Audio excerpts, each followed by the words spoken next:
Hello friends, welcome to my channel Power Tech Help. आज मैं आप लोग को बताने वाला हूं एंटीबायोटिक्स कैप्सूल्स के बारे में, जिसका नाम यहाँ पे क्लिंडामाइसिन आप लोग देख रहे होंगे कि क्लिंडामाइसिन जो कैप्सूल्स होता है ये एक एंटीबायोटिक्स कैप्सूल होता है। इसके यूज, डोज और कंपोजिशन के बारे में जानेंगे कि इसके यूज क्या होते हैं, इसके डोज क्या होते हैं और इसके कंपोजिशन क्या होते हैं। तो आप यहाँ पे देख सकते हैं, ये जो स्क्रीन पे आपको इमेज दिख रहा होगा जो कि क्लिंडामाइसिन कैप्सूल्स है, जो कि आईपी है।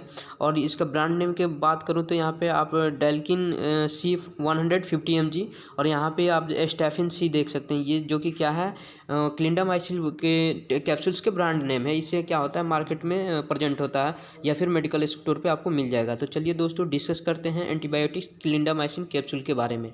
तो सबसे पहले आपको यहाँ पे इसके यूज की बात करूँ तो आप यहाँ पे देख सकते हैं कि जो क्लिंडामाइसिन कैप्सूल्स होता है इसका यूज क्या होता है। तो यहाँ पे it is an antibiotics bacteriostatic, यानी क्या होता है, ये एक एंटीबायोटिक होता है और बैक्टीरियोस्टैटिक मतलब कैप्सूल्स होता है। और इसका ये क्या होता है, मतलब semi synthetic derivatives of lincomycin का, ये मतलब इस के इंग्रेडिएंट्स के बात किया जाए तो ये सेमी सिंथेटिक डेरिवेटिव्स होता है लिंकोमाइसिन का। और ये अवेलेबल जो कैप्सूल होता है, इसमें मतलब ये कैप्सूल, इंजेक्शन और जेल, यानी ये जो कैप्सूल में भी और इंजेक्शन में भी और जेल में भी, ये तीनों टाइप्स में क्या होता है, अवेलेबल होता है। मार्केट में आपको मेडिकल स्टोर पर आपको मिल जाएगा। और इसके स्ट्रेंथ की बात करूँ तो आप यहाँ पे देख सकते हैं कि 150 mg या फिर 300 mg या 600 mg, यानी कि इसके स्ट्रेंथ ये ऐसे मार्केट में आपको मिल जाएगा कि 105 mg का भी 50 मतलब वो 150 mg का भी कैप्सूल्स आता है, या फिर इंजेक्शन आता है, या फिर जेल आता है।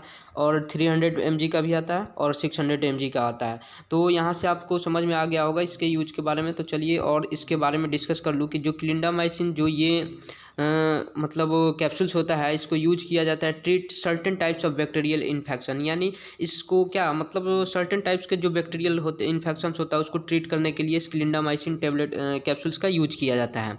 और इंक्लूडिंग जो इन्फेक्शन इसमें क्या क्या हो सकता है, जैसे लंग्स में प्रॉब्लम हो गई, ये स्किन, ब्लड या female reproductive organ and internal organs, यानी ये सारे क्या होता है, अगर इस लंग्स में इन्फेक्शन हो या फिर स्किन में इन्फेक्शन हो या फिर ब्लड में इन्फेक्शन हो या फिर फीमेल रिप्रोडक्टिव ऑर्गन्स, यानी या फिर इंटरनल ऑर्गन जो भी यहाँ पे आपको दिख रहा है लंग्स, इस तरह के अगर इसके अंदर, बॉडी के इस पार्ट के अंदर अगर कोई बैक्टीरियल इन्फेक्शन हो तो उसको ट्रीट करने के लिए क्लिंडामाइसिन कैप्सूल का आप यूज कर सकते हैं।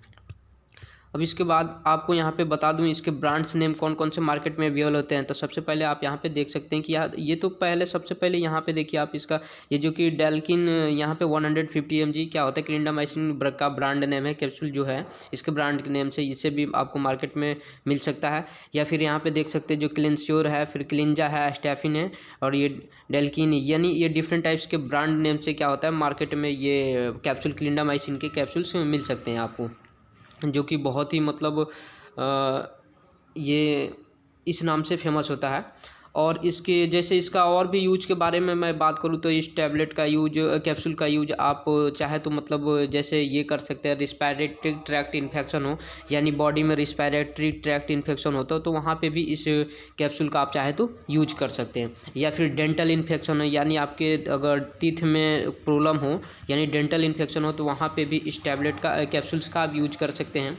और जो एक यूटीआई आप समझ रहे होंगे, यूटीआई होता है यानी कि यूरिनरी ट्रैक्ट इन्फेक्शन, वहाँ पे भी इस कैप्सूल्स का यूज करें। अगर इस तरीके का आपको प्रॉब्लम हो, यूरिनरी ट्रैक्ट इन्फेक्शन हो, तो वहाँ पे इस कैप्सूल का आप यूज कर सकते हैं। या फिर वुंड इन्फेक्शन, यानी जख्मों का इन्फेक्शन हो, तो वहाँ पे भी क्लिंडामाइसिन कैप्सूल्स का आप यूज कर सकते हैं। तो ये था डिफरेंट टाइप्स के इसके यूज, जो कि आप वहाँ पे इसका उपयोग कर सकते हैं।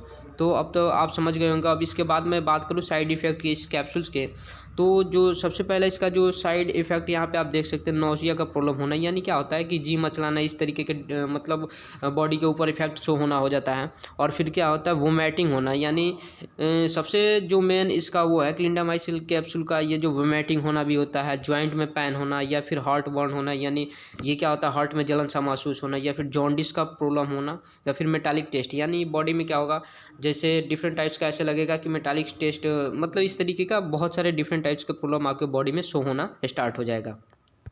तो ये था इसके साइड इफ़ेक्ट। अब यहाँ से देख सकते हैं कि इसके प्रिकॉशंस कौन कौन से होते हैं। जो क्लिंडामाइसिन कैप्सूल्स होता है, इसके प्रिकॉशंस के बारे में मैं बात करूँ तो यहाँ पे आप देख सकते हैं कि don't use in if allergic, अगर आप को एलर्जी के कंडीशन में, अगर आपको एलर्जी है तो इस कैप्सूल का आप यूज नहीं कर सकते, क्योंकि अगर इसका यूज कीजिएगा तो फिर आपके बॉडी में वो रिएक्शन कर जाएगा, फिर दूसरा इफेक्ट शो करना हो जाएगा और प्रॉब्लम क्या होता है कि बढ़ सकता है।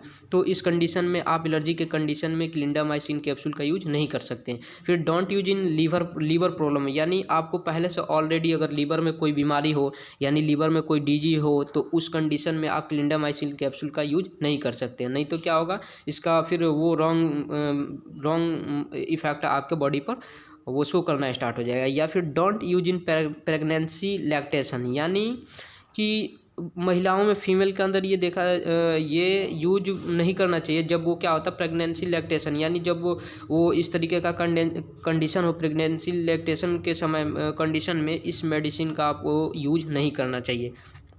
अब आप समझ गए होंगे कि जो इसके मेन स्पेशल प्रिकॉशंस है, जो कि ये एलर्जी कंडीशन में या फिर लीवर प्रॉब्लम में या फिर प्रेगनेंसी लैक्टेशन में आप इस मेडिसिन का यूज नहीं कर सकते हैं। अब इसके बाद आप यहाँ से देख सकते हैं कि जो इसके डोज के बारे में मैं बात करूँ तो हाँ, यहाँ पे आप देख सकते हैं जो क्लिंडामाइसिन कैप्सूल के डोज होते हैं, जैसे 150 से 300 mg तक के एडल्ट क्या कर सकते हैं, इस मेडिसिन का यूज कर सकते हैं। ठीक है, तो आप वैसे समझ गए होंगे कि जब ये 150 से लेकर 350 mg का वो एडल्ट यूज कर सकते हैं, तो चाइल्ड के लिए तो इसको ग्राम में आपको यूज करना होगा, तो इसके अकॉर्डिंग आपको डोज ले सकते हैं।